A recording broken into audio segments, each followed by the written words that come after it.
কেউ কখনো জানতো? দিব্যি ছিলেন খোশ মেজাজে, চেয়ার খানি চেপে একলা বসে ঝিমঝিমিয়ে হঠাৎ গেলেন খেপে। আটকে উঠে হাত পা ছুঁড়ে চোখটি করে গোল, হঠাৎ বলেন গেলুম গেলুম আমায় ধরে টোল। তাই শুনে কেউ বড্ডি ডাকে, কেউ বা হাঁকে পুলিশ, কেউ বা বলে কামড়ে দেবে সাবধানেতে তুলিস।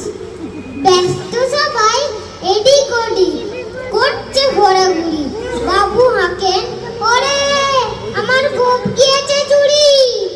গোপ হারানো আজব ব্যাপার, তাও কি হয় সত্যি? গোপ জোড়া তো তেমনি আছে, কমেনি এক রত্তি।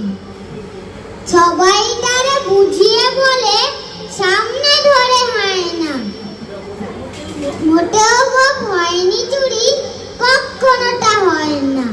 রেগে আগুন তেলে বেগুন তেরে বলেন তিনি, কারুর কোটায় ধার ধারি নেই, সব বেটাকেই চিনি।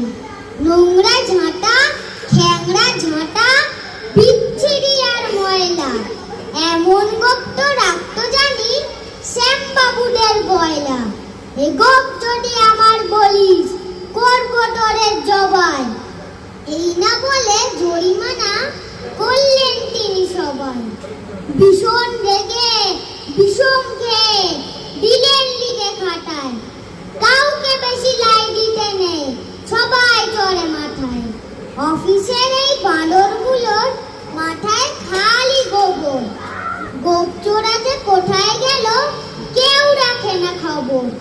ইচ্ছে করে এই বেটাদের গোপ ধরে খুব রাখি, মুখ্যগুলোর মুন্ডু ধরে কোদাল দিয়ে চাঁচি। গোপকে বলে তোমার আমার, গোপ কি কারু কেনা? গোফের আমি গোফের